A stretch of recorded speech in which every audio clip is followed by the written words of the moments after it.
France Inter.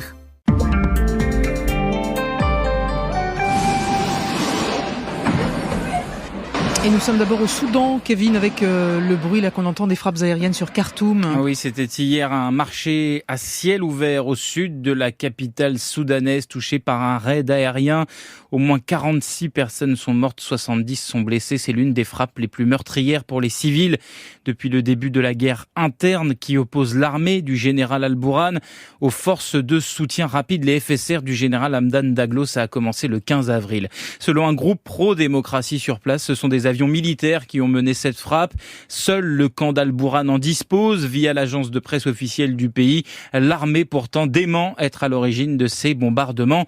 Alors qu'elle est en difficulté dans la capitale du Soudan, les FSR tiennent une grande partie de Khartoum à tel point que le général Al-Bourhan a mis des mois à sortir de la ville pour s'installer à Port-Soudan. Il multiplie les visites à l'étranger pour s'imposer comme le véritable homme fort du pays à l'international. Il est d'ailleurs en ce moment même en Érythrée depuis le début de la guerre. Au moins 7500 personnes sont mortes et 5 millions ont été déplacées.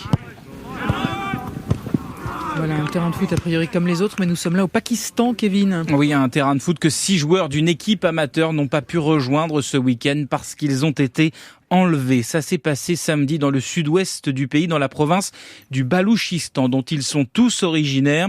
Ils étaient en route pour un tournoi local qui se tient dans la ville de Sibi, dans cette même région.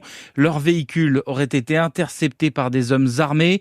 Toutes les ressources sont mobilisées pour les récupérer, a indiqué hier soir par communiqué le ministre de l'Intérieur pakistanais par intérim, Sarfaraz Bugti, qui est d'ailleurs originaire de cette région. Toute la zone a été bouclée. Les autorités n'ont pas donné plus d'informations sur les potentielles raisons de ce kidnapping, mais le Baloutchistan est une province particulière au Pakistan. C'est une région riche, notamment grâce au gaz, mais une partie des habitants reproche au pouvoir central de s'accaparer toutes les richesses. Un mouvement indépendantisme armé sévit donc depuis plusieurs décennies dans la région, et jusqu'ici, il visait surtout l'armée pakistanaise. Prime Minister Justin Trudeau will be spending at least another night in India. Et nous sommes au Canada, où c'est une panne qui fait parler les télés du pays. Et oui, on l'entend, Justin Trudeau est toujours à New Delhi, où le sommet du G20 s'est achevé hier. Mais ce n'est pas pour le plaisir que le Premier ministre canadien prolonge son séjour en Inde. Non, c'est parce que son avion ne peut pas décoller. Il est en panne, difficultés techniques qui ne peuvent être résolues durant la nuit, écrivait hier soir le cabinet du Premier ministre. Un autre appareil est donc parti du Canada en urgence, car le protocole oblige le Premier ministre à voyager dans un avion appartenant au gouvernement canadien. On imagine mal, en effet, le dirigeant de l'un des pays les plus puissants du monde prendre un vol commercial, avec les soucis de sécurité que cela poserait.